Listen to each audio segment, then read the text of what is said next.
Welcome to another episode of Mexican in the Kitchen. For this recipe, I'm starting by preparing 2 potatoes.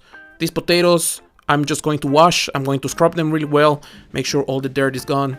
When you are buying these potatoes, make sure you are buying a variety that we can cut, boil, and it will still maintain a bit of the structure. It won't fall apart, it won't become a mush. You want to have these cubes that we can throw into our stew. They will absorb a bit of the flavors, but they will still be a cube.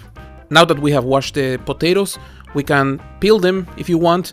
Personally, I won't peel them because a lot of the skin has gone already with washing, and also I don't really mind the skin because this is quite thin.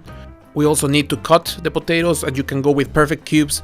Personally, I don't think it matters. I'm just going to make sure everything is around the same size.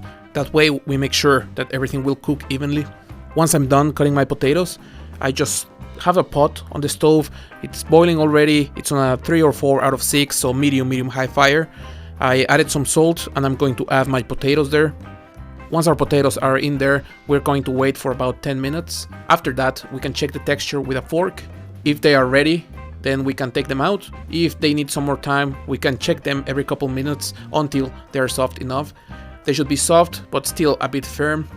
Once the potatoes are ready, I'm going to throw the water away and I'm going to add a bit of cold water. I just want to stop the cooking, and I'm going to set them aside because we're going to use them later. Once the potatoes are ready, I'm preparing my vegetables. For these, I'm going to chop 2 medium-sized onions, 3 medium-sized tomatoes, 3 garlic cloves, half a green paprika, and a bunch of olives. These are the kind of cuts I like to make. You can also chop the paprika into cubes. You can also leave the olives whole, but I think this goes way nicer. Here I have 3 cans of tuna fish. They're around 300 grams, a bit over that. I'm going to open them slightly and I'm going to drain some of the water they have in there.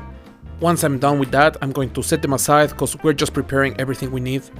I have a pan on a 3 or 4 out of 6, so medium high fire. I have some canola oil already, it's already warm. I am going to start by adding the onion, the garlic, the tomato, and you might have seen some other videos and noticed already that this is something quite common in Mexican cuisine. This is the base for many things. So what we want to do is to just let this cook. We want to mix it, keep moving it from time to time, and we want to get to the point where the onion starts being a bit see-through. This is a good time for us to season our dish. I'm going to add some salt, some oregano, some black pepper, and I'm going to use some chipotle. You can use some powder. I'm going to use these chipotles in adobo. You can find them everywhere. They're quite easy to find. If you don't eat too much spice, you can also add just the liquid the chipotles come with. By now, our mix has cooked quite nicely. I'm going to add the green paprika and I'm going to mix everything together. Once I have mixed everything, I'm going to add the tuna fish. When you are adding the tuna fish, don't worry if there's some water. We're going to mix everything, and once everything is mixed, we're going to add the olives and we're also going to add the potatoes. Right now, all of our ingredients are ready, so I'm just going to mix everything. Don't worry if it looks a bit dry. I'm going to move my stove into a 2 out of 6, so a lower fire. I'm going to close the lid and just give it around 15 to 20 minutes to cook. About 15 minutes in, I'm going to check my dish. As you can tell, there's way more liquid, which has a really nice color. Everything smells amazing. The potatoes have absorbed a bit of this liquid. They have a great taste now. So right now, everything's ready and we can serve our dish.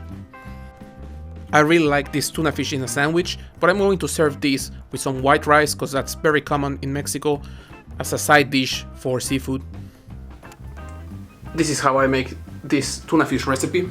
I really like it because the base for this recipe is kind of a traditional recipe people use for Christmas.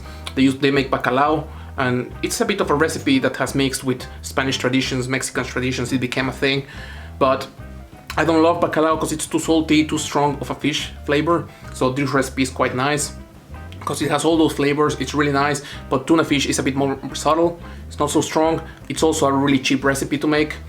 My mom used to buy these massive tuna fish cans, make these, and it was quite cheap to make and it would last for quite many days. So especially if where you live you can find those kind of tuna fish big cans, then it's a really nice option. I think the potatoes absorb quite nice this juice from the tomato, the garlic, and they become quite nice.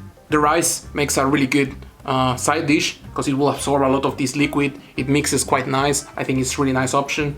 Also, we eat a lot of rice in Mexico, so I like how it goes together.